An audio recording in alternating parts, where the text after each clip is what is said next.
సూపర్వైజర్గా ఉన్నారా? వాళ్ళు ఎవరు? వారికి జైశ్రీ ఈవో గారు లేరండి.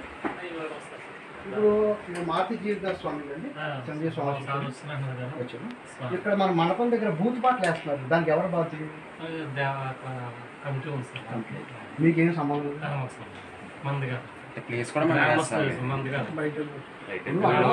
అంటే మీకు అధికారిని సంబంధం కదా. మా అమ్మగారు మరి మటన్ తెచ్చి అమ్మేస్తున్నాడు మక్కని చేసుకుంది మటన్. ఇక్కడ 16 స్తంభాల దగ్గర అక్కడ నీచ మాంసాలు అమ్ముతున్నారు. అది మెయిన్ మనం పట్టిన నవరాత్రుల సమయంలో పైగా మరి 16 స్తంభాల దగ్గర నీచ మాంసాలు అమ్ముకునే దుకాణానికి ఎవరు పరిమించారు? ఈ మసక చీకట్లో మల్లితోట వెనకాల పాట ఎవరి కోసం? గణపతి స్వామి వారి కోసం, మాలాంటి స్వామీజీల కోసం.